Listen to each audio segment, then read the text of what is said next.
Okay, greetings, everyone. My name is Dr. Kania Lankoven, and on behalf of Make Us Visible New Jersey, I would like to welcome all of you tonight.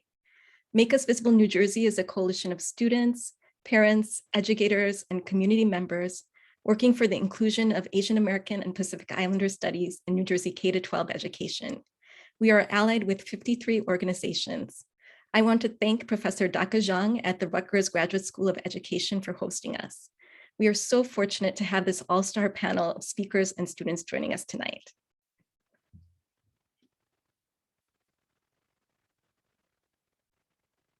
Dake, you can turn on your camera.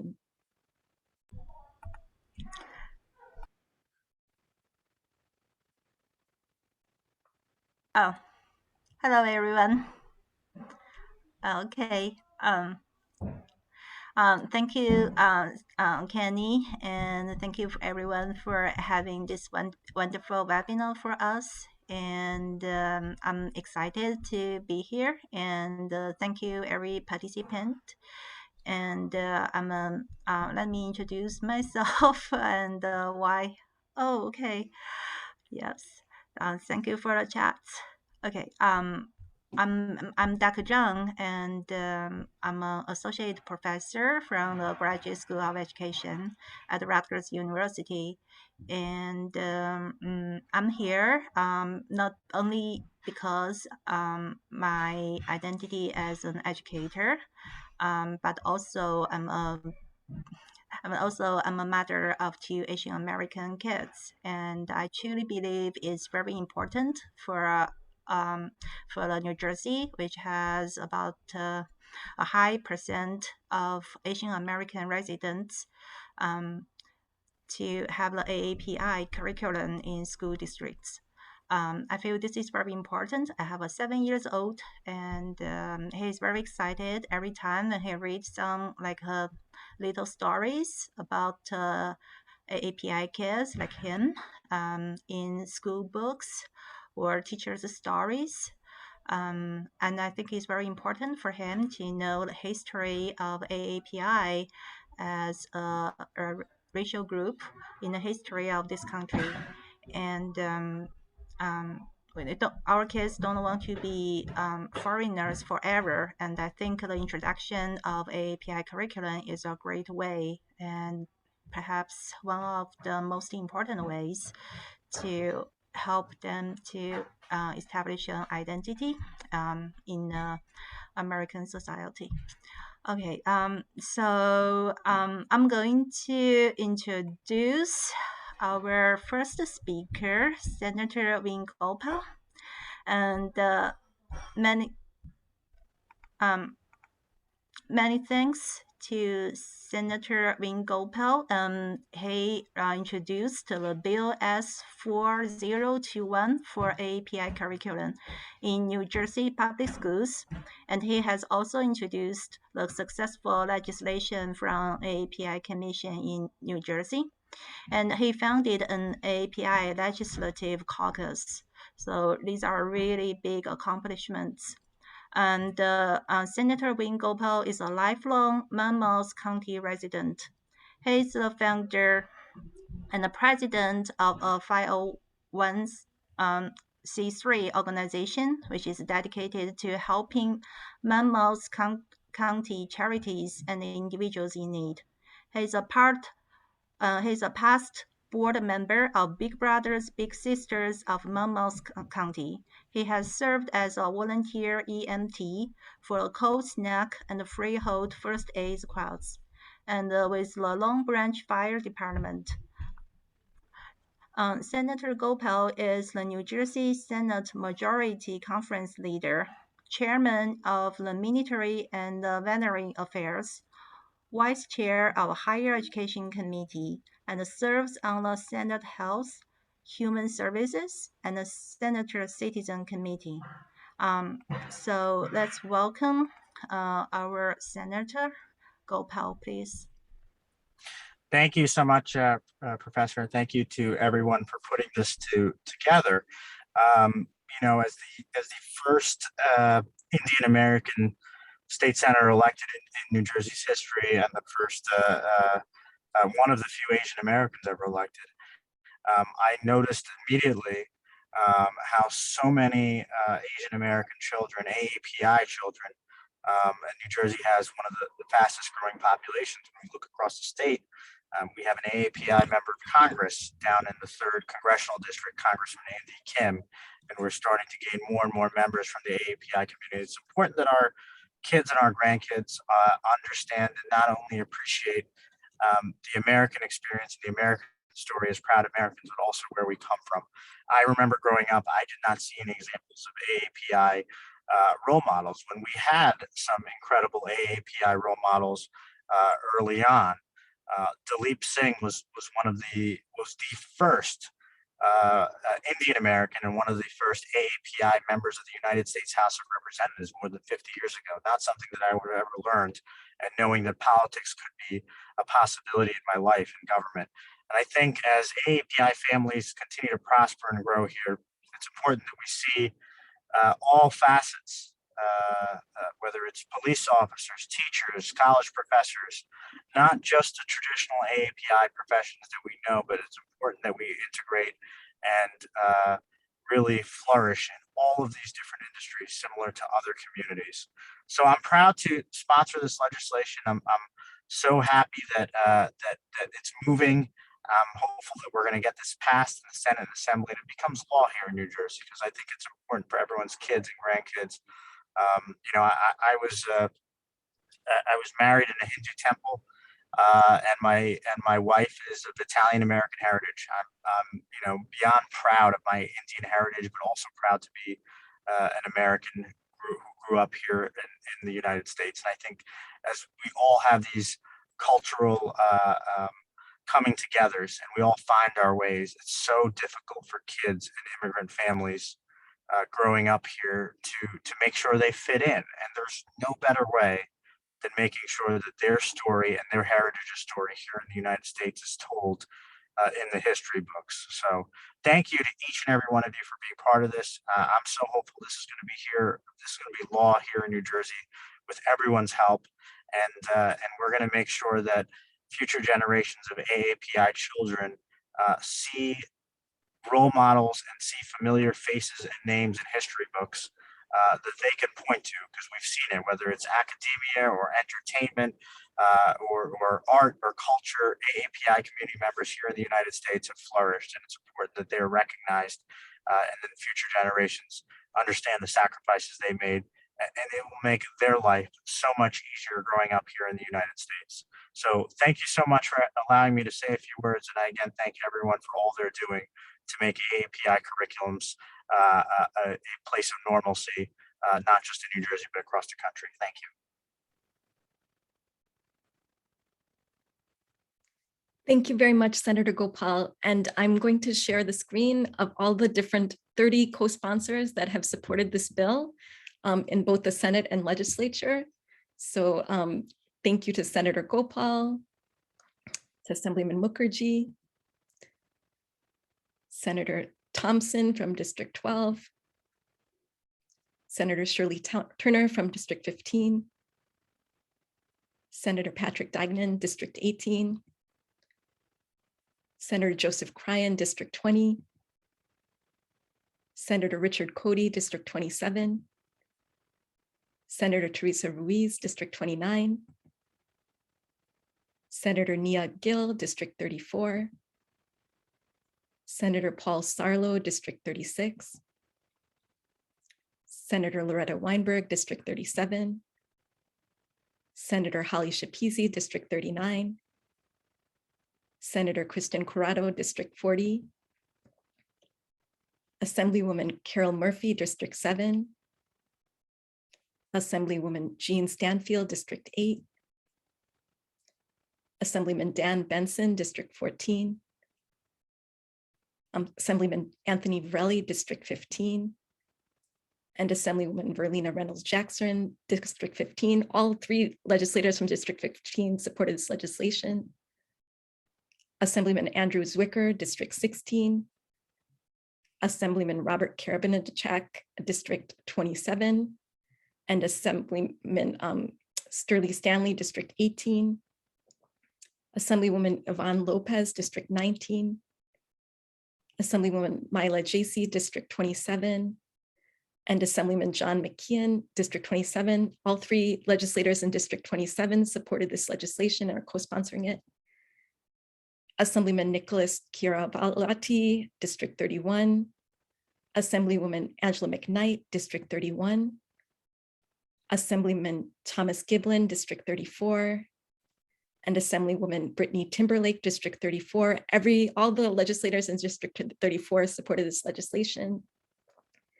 Assemblywoman Valerie Vineri Huddle, District 37, Assemblyman Gordon Johnson, District 37. All the legislators from District 37 supported this legislation. Assemblyman Kevin Rooney, District 40, Assemblyman Christopher DePhillips, District 40, and all the legislators from District 40 supported this legislation. So we're very grateful to them. Now I'm going to hand the microphone over to Christina.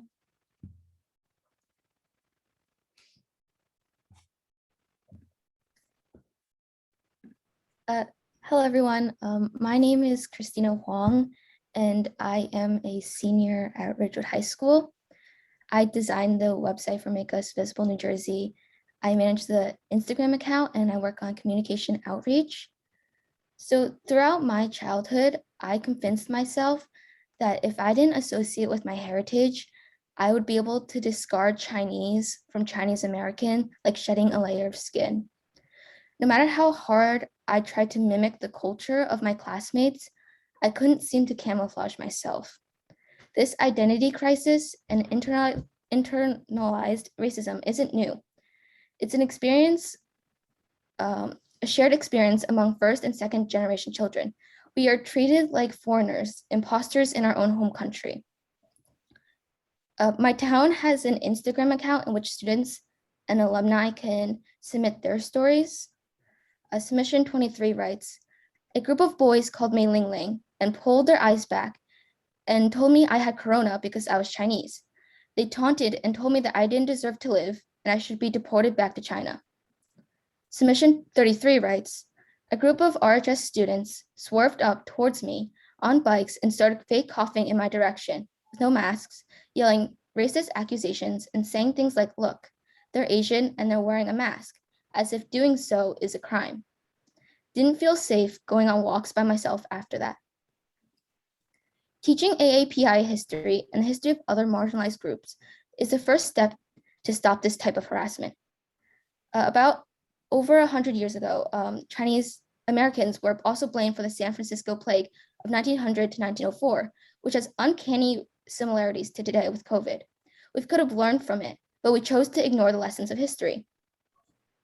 We can no longer just tell students to only treat others how you want to be treated, because the golden rule doesn't address microaggressions, such as when teachers and strangers speak condescendingly and say, your English is very good, when English is in fact your first language. It doesn't cover the model minority myth that in reality harms the mental health of students and overlooks the huge income inequality among the AAPI community. When we don't talk about these issues and remain silent about US's complex history, the message to students like me is deafening. We are being denied representation and meaningful conversations about our heritage and experiences. I would like to introduce Kate Lee, the program manager for the Asian American Education Project.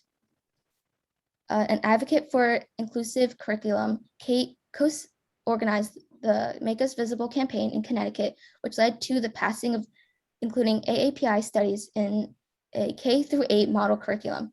During the school year, Kate is also a middle school teacher and serves on the DEI team. Thank you, Christina, for that wonderful introduction. And also thank you for sharing your truths. I think today, a lot of us will be echoing a lot of exactly what Christina just mentioned about how we're all trying to make sure we give the AAPI community a voice to be heard, to be seen, and known. As Christina said, I'm the program manager for the Asian American Education Project. This was formally founded in January of this year. However, it's been several years in the making. It is founded by Stuart Kuo and Pat Kuo. Stuart Kuo is probably more known for being the founder of Advancing Justice LA. He and his partner have been working on designing curriculum since maybe 7 to 8 years ago when he published the book Untold Civil Rights Stories. And then 2 years ago, they started creating curriculum for the PBS Asian Americans docuseries, in which I, and along with the Immigrant History Initiative, worked on. So you'll hear from Julia and Kathy later on today, but the three of us all played a part in editing the curriculum and designing parts of it as well. I'm gonna pull you over to the website that we have so you can see what we're about. First and foremost, okay, hold on one second. Okay, this is our website. It's asianamericanedu.org. This is designed as a resource for all educators who are interested in applying AAPI history into their classrooms. Asian American Education Project was designed with 3 major intentions. The first being to train teachers. And so you'll see here, there's the opportunity to sign up for free professional development workshops. We just started our second round of free workshops July 25th. In addition, our second goal is to talk to different districts all over America in order to try to integrate our lesson plans into their curriculum. So far, we have New York City Unified. We also have Los Angeles Unified School District in the process of integrating our lessons into their classrooms, and we hope to have more in the coming years. The third goal of the Asian American Education Project is to support grassroots movements similar to Make Us Visible New Jersey. We also help out the Make Us Visible Connecticut and Florida groups as well. In addition, we also are in touch with the Advancing Justice Chicago team as we will begin to start training their teachers, and as they also feature some of our lesson plans in their curriculum now that the TEACH Act has been passed. Looking at this website, you'll see that you can filter through our over 50 lesson plans for K through 12. Right now, most of our curriculum is geared from 5th grade to 12th grade, but we are in the process of modifying and adapting all of our lesson plans to the elementary grades as well. You can filter it through subjects, time periods, and topics. Each one of the PBS, each episode of the PBS series, you'll see there are 5, are divided into multiple lessons. And when you go to each one, they will have a clip, a short clip that features the PBS documentary in it. And you can pick and choose what you'd like to use. You can modify it for your own needs as well. In addition, we've created an activity booklet that comprises of various worksheets that you can use. So this is how you access it. And I've already downloaded it here. Hold on one second. There. Okay. And it has different worksheets that you can pull. These are really good for consecutive lessons, or if you are hosting a community event, go ahead and take your time to go through it and see which parts are worth you applying into your class as well. And my recommendation to all of you is to explore the website and just know that as we get policy passed across states, that we don't need to reinvent the wheel, that a lot of curriculum is already out there. And beyond the scope of the Asian American Education Projects, there are several other organizations that also have wonderful resources, some of which you'll hear from today. If you have any questions, I'm going to go ahead and drop my email into the chat, and feel free to reach out. And I look forward to getting to know some of you.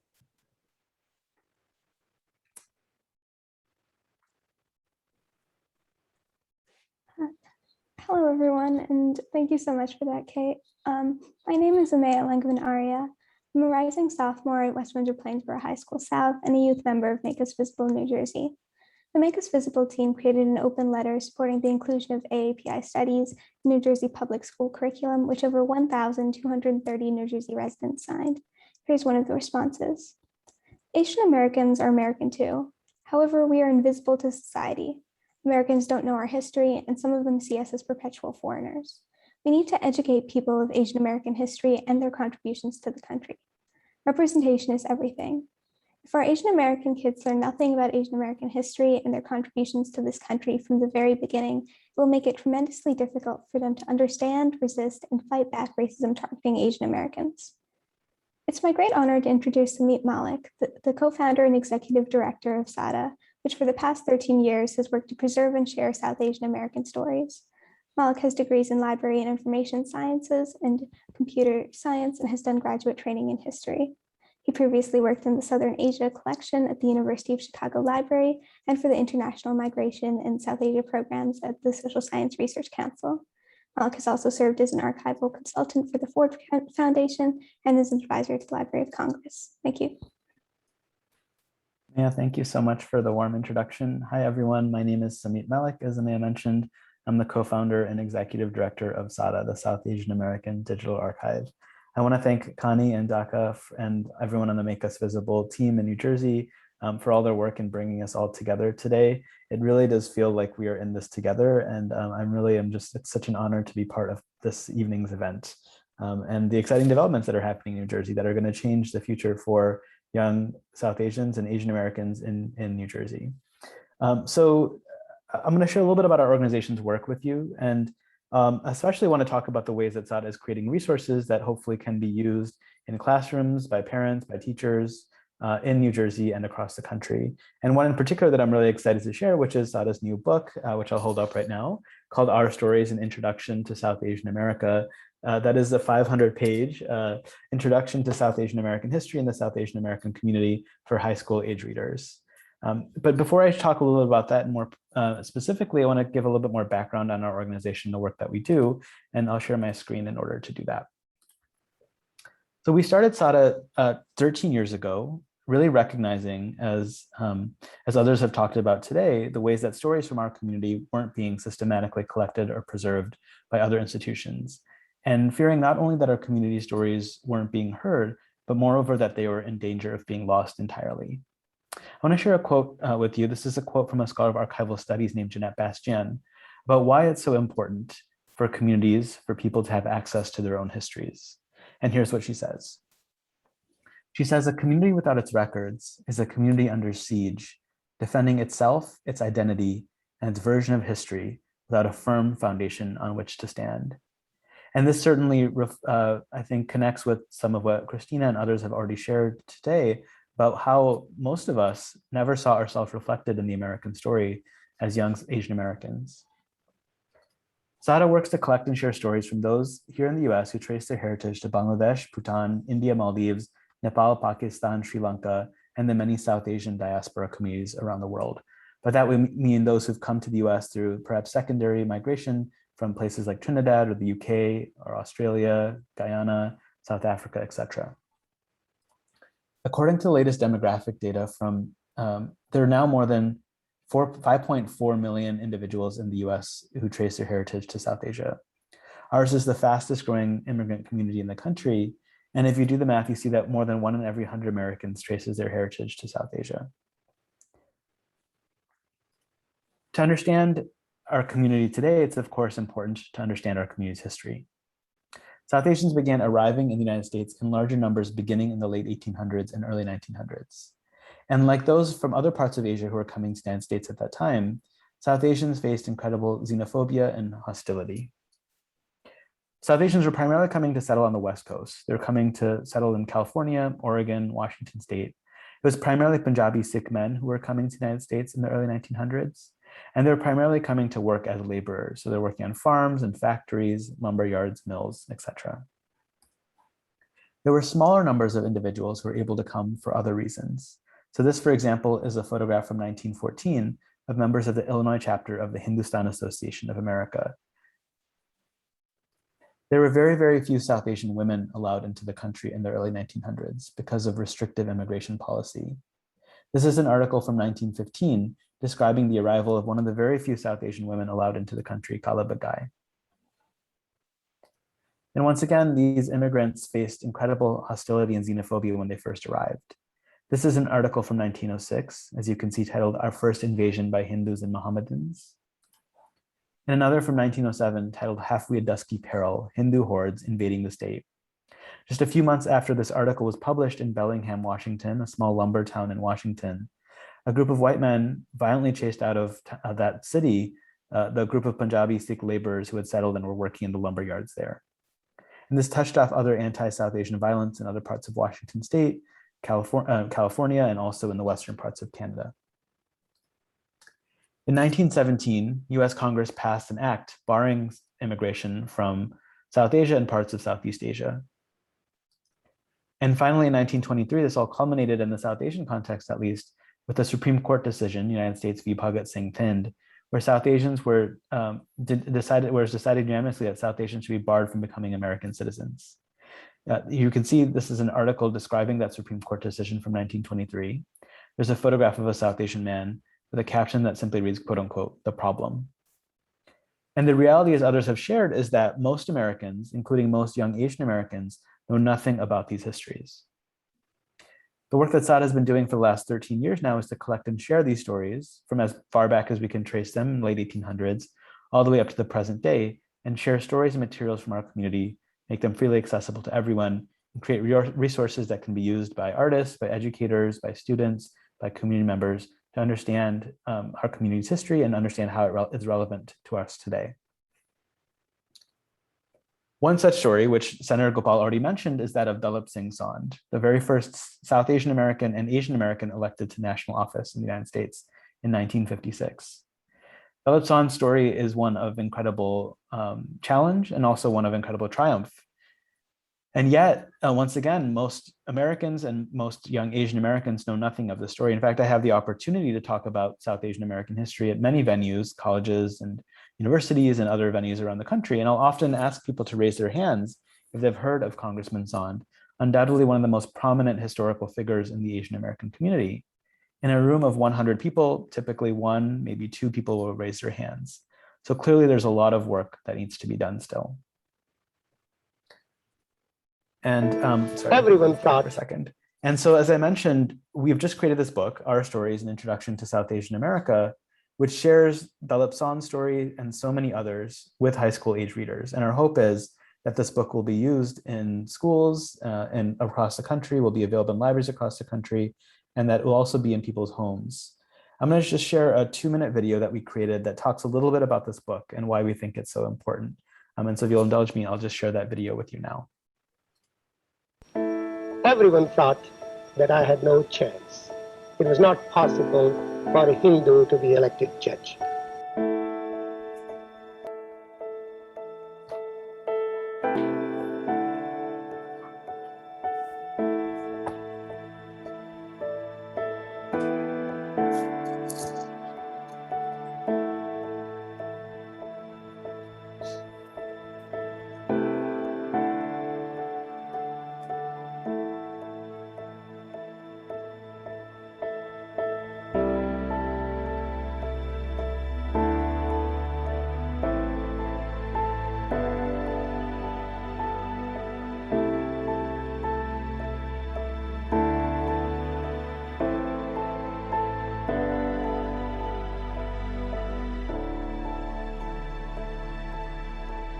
I had a very difficult campaign, but with the help of my American friends and with the astonishment of everybody, I was elected to the Congress of the United States.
And I'll end just by reading the first paragraph of our stories of the book, because I think it really, once again, goes to what we've been talking about today.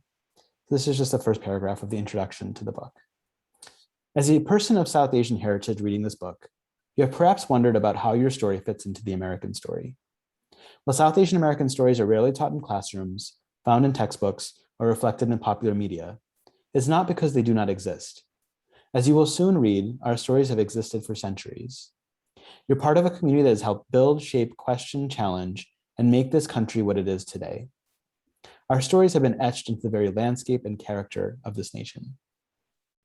And the words of my colleague, Nev, what follows are 500 pages in the book of testament to our community's belonging. And so I really hope that this book and the work that we're doing can be a resource to all of you in the work that you're doing in New Jersey. And thank you again for inviting me to be part of the event tonight. Thanks.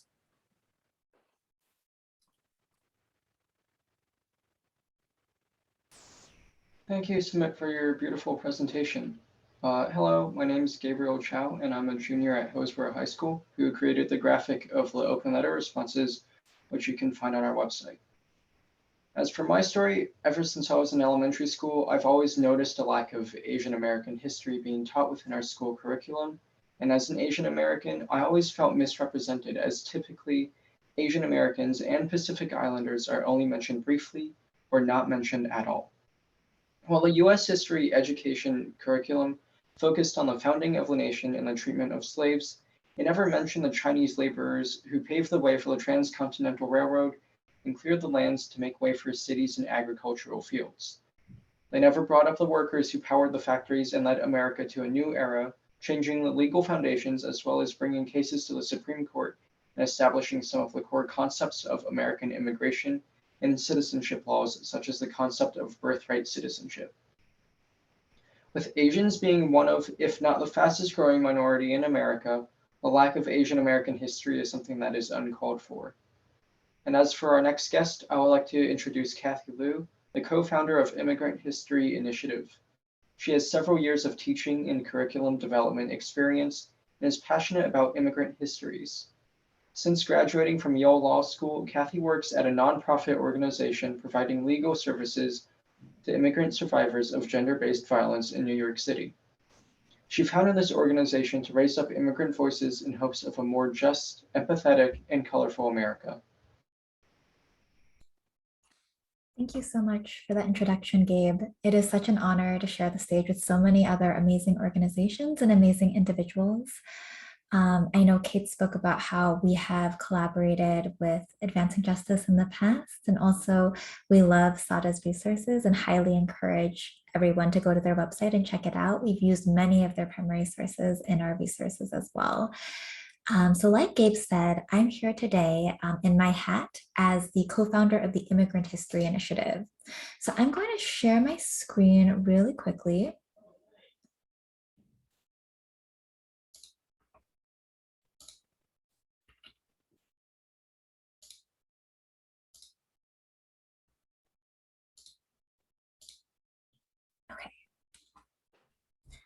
And talk a little bit about the resources and the services that we have.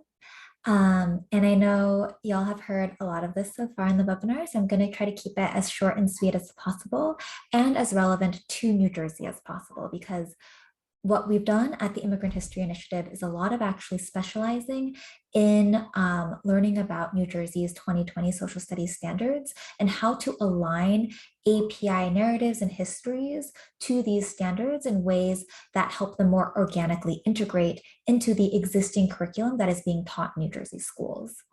So you can see here a very brief overview. We do a few different things. We have a lot of free online resources for educators and for families. We do that kind of curriculum development and standards alignment.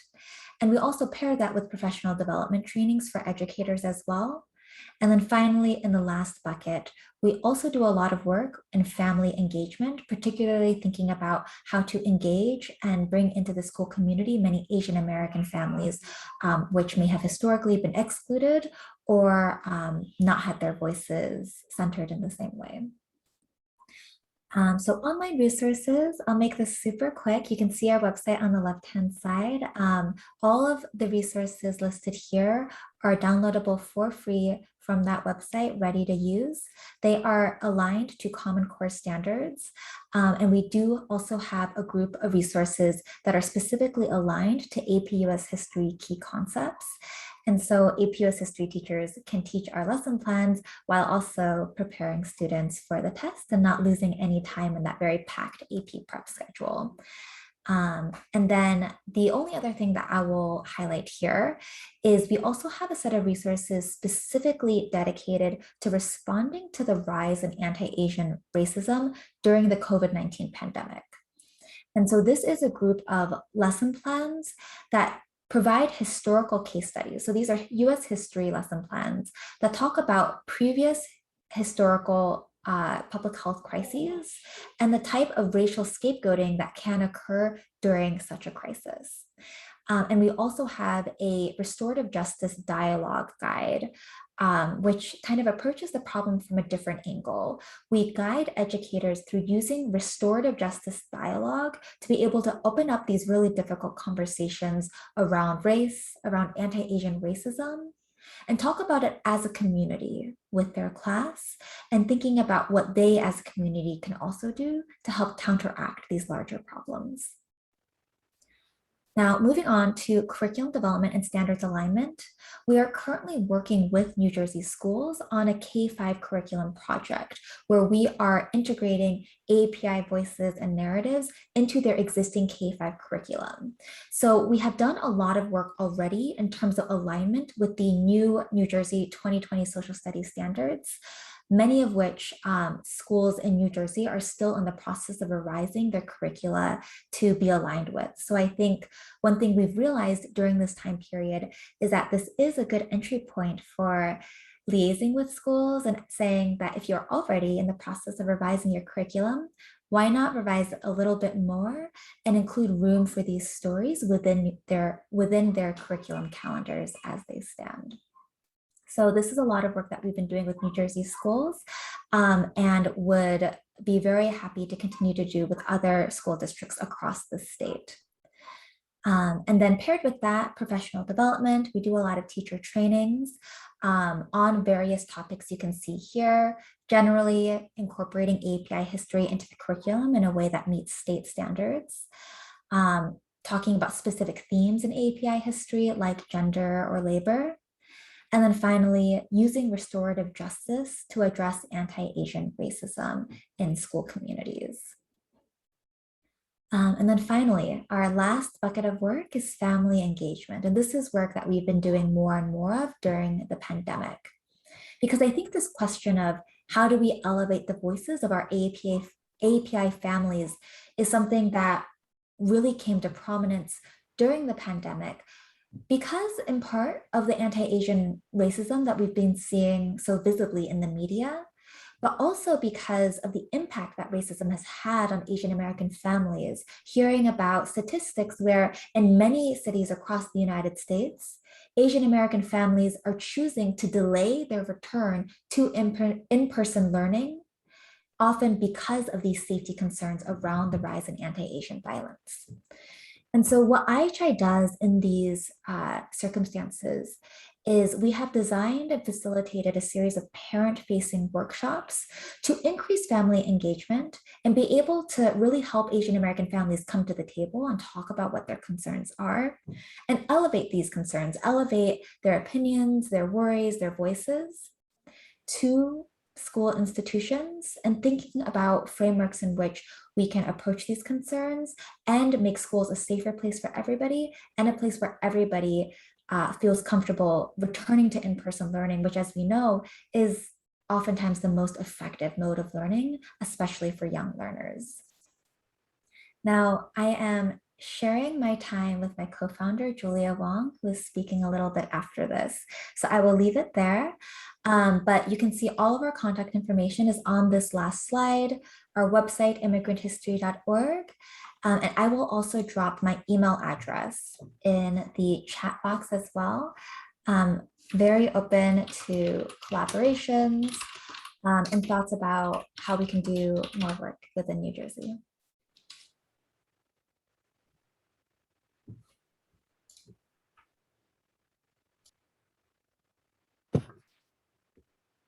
Thank you so much for that, Kathy. Good evening, everyone. My name is Eric DeLangen, and I am a rising senior at Livingston High School, and I am a co-founder of a support group that I had founded with my friends called the Livingston AAPI Youth Alliance. As Livingston public schools begin to rapidly populate with more children every year, adding Asian American Pacific Islander content, or AAPI content, is extremely necessary to our school's curriculum, given that Asians make up approximately 27% of the high school's racial population. Though Asians have one of the biggest populations in Livingston, we believe that there is not enough AAPI content implemented in our curriculum. As an Asian American who has lived in Livingston for my entire life and someone who has been a part of the Livingston public school system since the age of 5, I can safely say that I have not gained enough exposure to the AAPI community's history, art, language, or culture. For instance, every year, starting from the summer of kindergarten into the 1st grade, students are asked to pick 2 to 3 books to read over the summer. And after checking the English language arts K-5 school webpage for the list of summer book choices elementary school students get to choose from, out of the 120 books listed, only 1 of them had content relating to the AAPI community. And that one book was Who is Malala Yousafzai by Dinah Brown. However, the problem of not having enough AAPI representation does not end in a list of summer reading books for elementary school students. Every year, my co-founders and I realized that we were never assigned any books that pertain to the AAPI community. Assigning more AAPI-related books like The Name Jar by Yang Suk Choi or Count Me In by Varsha Bajaj will allow for students to understand AAPI content a lot more, especially at a young age. The goal of our group is to spread more AAPI content to not only elementary school students, but to all students in Livingston. As for middle schoolers and high schoolers, simply adding more units in the social studies classes pertaining to the AAPI community would help students grasp and understand AAPI community a lot more. For example, learning about the Vincent Chin murder and the contributions of Filipinos in the labor rights movement and the Chinese massacre of 1871 would allow for students to learn more about more historical AAPI content. More Asian American Pacific Islander content needs to be implemented in our schools, given that Asians make up the 2nd largest racial majority in Livingston, New Jersey, and the 3rd largest demographic in the entire state.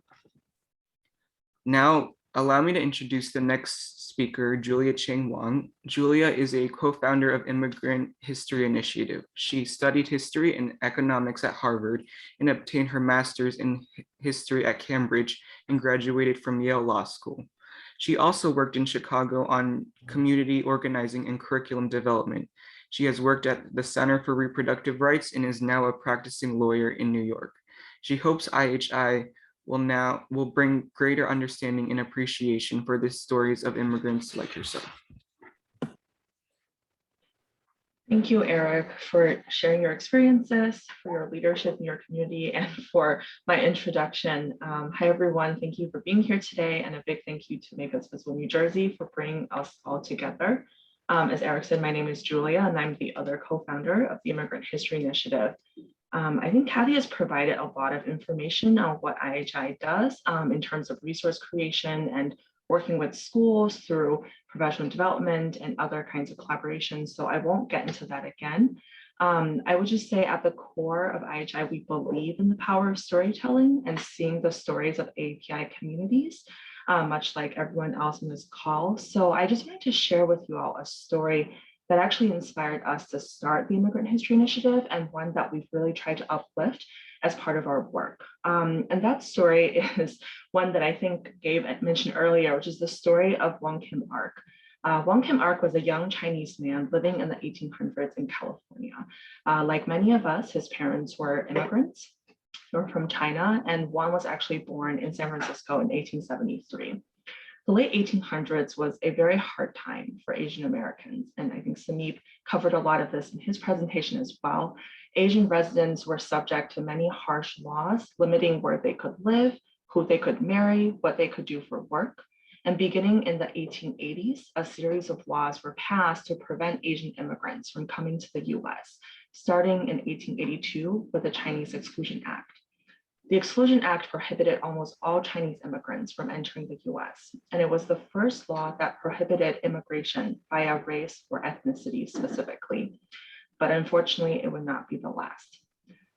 Wang lived in California at the time the Chinese Exclusion Act was passed, but his parents soon moved back to China in 1890. And this was a really hard time with a lot of violence against Asian communities. So in 1894, Wang made a visit to China to see his family. And on the way back, he was stopped by immigration authorities on the coast of California, who claimed that he had no right to return to the US because he was ethnically Chinese. So Wang brought his case to court, arguing that he was entitled to enter the US as an American citizen. He took his case all the way to the Supreme Court, and the Supreme Court agreed with him. So thanks to his case, United States v. Wang Kim Ark, we have the important legal principle called birthright citizenship, which says that anyone who was born in the US is entitled to citizenship. And it's the reason that most people who are born in the US are citizens today. I didn't learn this story until I went to law school. And even as a law student in my early 20s, it really changed my life. To see an Asian American not only resist the deeply unjust laws that were passed, but also to see his fight set an important precedent in protecting the rights of everyone born in the US, no matter the color of their skin or their family origin, was an incredibly empowering moment for me as an Asian American. And it also fundamentally changed how I see Asian Americans' role in our history. Kathy and I started the Immigrant History Initiative because we believe that these stories are really important and that we shouldn't have to access this knowledge only in graduate school or even in college. So we now work with schools and communities to bring these stories back. And New Jersey is actually a fantastic place to start because it has such rich connections to AAPI history, from the first recorded Chinatown in Belleville to the history of Japanese incarcerees working at Seabrook Farms, to the incredibly diverse stories of Asian American communities growing across the state in the last 60 years. And these stories can and should have a place in the classroom. And we at Immigrant History Initiative and everyone, I think, who's part of this coalition are very happy to help make that happen. Thank you so much. And that's it for me.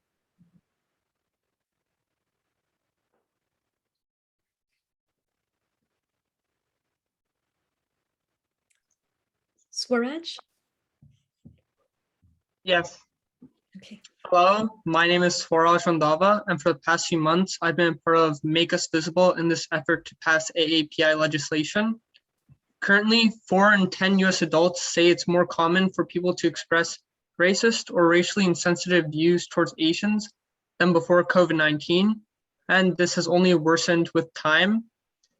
When I first started working with Make Us Visible on this AAPI legislation, I first learned how misrepresented we are as Asian Americans. And as a Sikh man, many people have asked me several questions about my appearance and misunderstood who I am as a result. Having taken world history and US history in my high school career, Asian American culture has not been represented nearly enough for people to become educated upon this broad topic.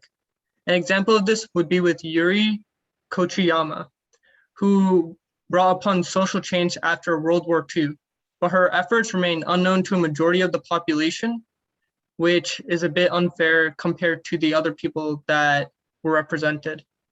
Going into college, I want to know that each student knows at least the basic knowledge regarding Asian Americans and their accomplishments. And having seen many Asian Americans in my own life work tirelessly for change, their efforts need to be appreciated and represented. And today I would like to introduce Dr. Monisha Bajaj, who is a professor of international and multicultural education at the University of San Francisco. She is the editor and author of several books and numerous articles on international development and education policy, peace and human rights education, migration and education, gender, race and xenophobia, and environmental justice and education. Dr. Bajaj has developed curriculum particularly related to peace education, human rights, anti-bullying efforts, ethnic studies, and sustainability for nonprofit organizations like Global Kids and intergovernmental organizations such as UNICEF and UNESCO. Thank you.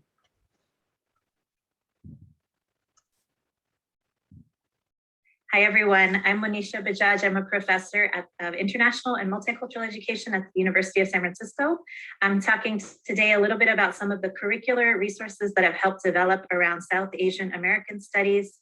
The first resource that I did with two colleagues, Ameya Gafar-Kuher and Karishma Desai, was a curriculum that came out of our experiences as educators and education researchers in the post 9/11 period, noticing how the rise of xenophobia, sort of Islamophobia as well, but targeted at anyone perceived to be Muslim or Muslim, was playing out in school contexts that we were witnessing. And it was spurred by the massacre at the Oak Creek Gurdwara in Wisconsin, that we felt like, you know, people are spending K through 12 in schools and still coming out with enough hate to walk into a center of worship and open fire on people because the extremists who did this thought that the worshipers were Muslim, they were actually Sikh. So we felt like there needed to be an intervention that could be accessible in schools to talk about this way that perceptions of the other were playing out. Some resources existed, but we felt like there needed to be sort of a more intersectional approach to understanding how anyone perceived to be foreign and other. And you know, this draws on many centuries of xenophobia that have played out against people who are East, Southeast, Pacific Islanders, and South Asians throughout US history. In this moment, what we were noticing was anyone kind of with a brown body was being considered other, terrorist, threat, etc. And so we framed it in the context of bullying, because what we were noticing at that time was that a lot of bullying, hate-based, identity-based bullying was happening in schools, and that sometimes this was escalating into hate crimes. But some of this was sort of, you know, the student in my class called me a terrorist and the teacher started laughing, like these kinds of things where it was happening at all different levels, sort of from the comments to the pushing to the somebody grabbed my turban, my headscarf, pushed me against the wall, to, you know, much more physical violence or that kind of thing. So we decided to partner with SALT, the South Asian Americans Leading Together. It's a national advocacy organization based in DC. That's kind of an umbrella group for hundreds of organizations throughout the country, just to have a community-based partner and to have the reach of their network as well. So the three of us developed lessons. It's about a 120-page resource that's open access. I'll send the link through as well.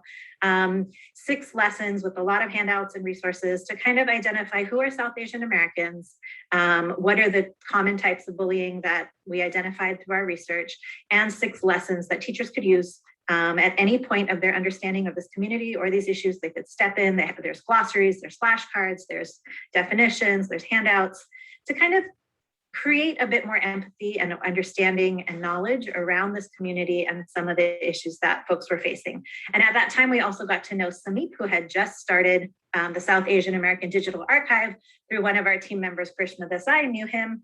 And we were able to use some of SAADA's original, you know, kind of initial images that they had collected at that time for an interactive timeline. That is one of the activities looking at the history of South Asian America. So that's how we got involved in this sort of terrain. The curriculum through SALT, we presented it at the SALT Summit, which is the National Advocacy Summit with hundreds of folks from around the country. We were then invited to present it at other educational workshops. I think we probably did like 8 to 10 workshops based on this curriculum. Through the partnership with SALT, they were able to get it circulated to the entire Congressional Anti-Bullying Caucus, where it was sent to all members of Congress and the point people on their aides who focus on anti-bullying measures. So that, you know, it had a reach where, you know, it was open access and we would get calls from people to ask for trainings or information. But we didn't really track where the curriculum went so much. We did publish a piece in Teaching Tolerance, which is now Learning for Justice. So it's been out there for several years, and we do hear some people are using it. It's been used in teacher education programs. And then I would say from that, I moved to California in 2014. And at that time, getting involved here with some of the local organizing happening around ethnic studies. There's, been a draft legislation for a high school ethnic studies bill in California, and several districts are incorporating ethnic studies requirements, and realizing that there's a real dearth of materials around South Asian American ethnic studies at the K-12 level, especially.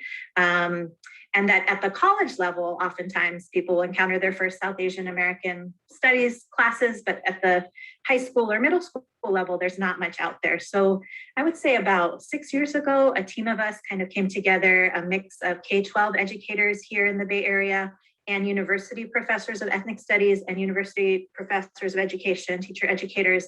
There's about 6 or 7 of us in this kind of organic group that came together, and we just started thinking about what we had in our file cabinets, what we knew about, putting together resources to be able to reach out to educators with some of the ways to talk about South Asian American histories.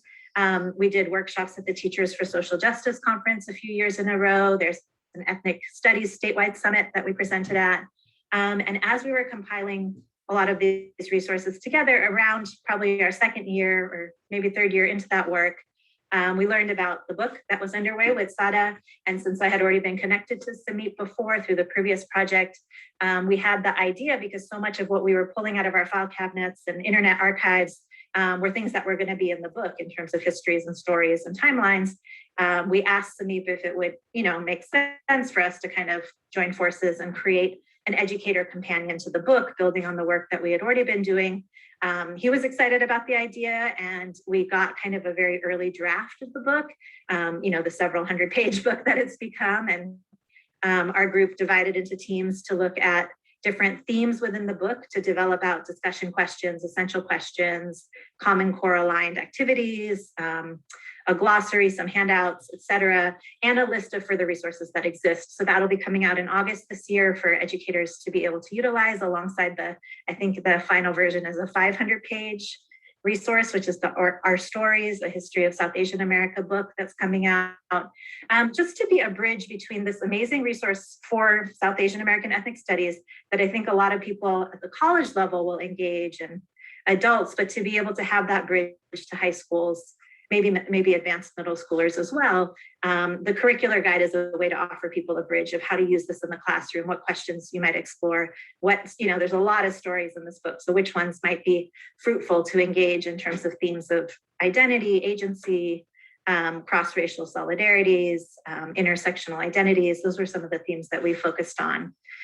So I've been involved in that with this wonderful team out here of educators.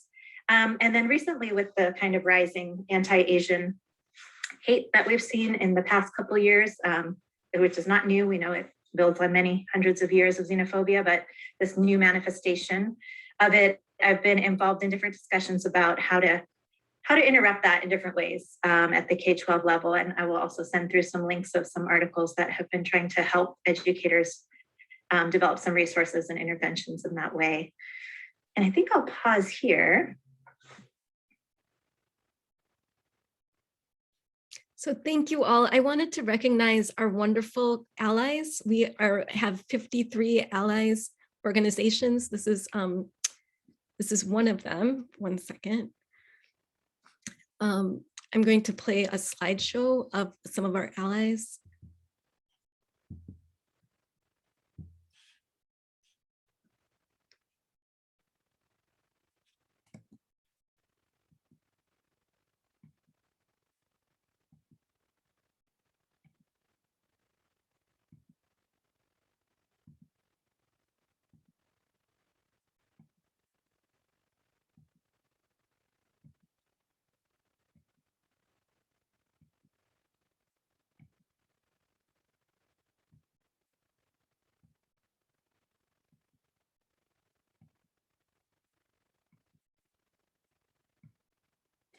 We're very grateful to them and very grateful to you all for joining us tonight. I wanted to let you know that we will try to make the recording available and post it on Facebook. and whoever gave us their RSVPs. You can still RSVP even after the event has ended. So if you want to give us your email, we'll send you the resource guide, advocacy guide, and also this video. So thank you so much for everything. We're really grateful to have this time with you.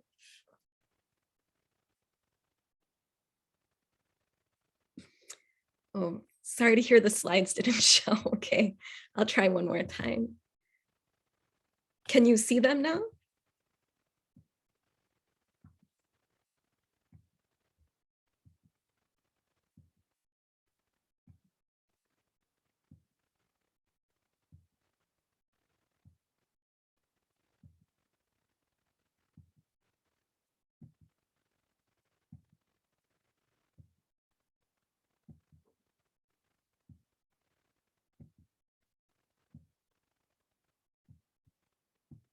And I will fix it in the recording. So thanks everyone. Thank you so much.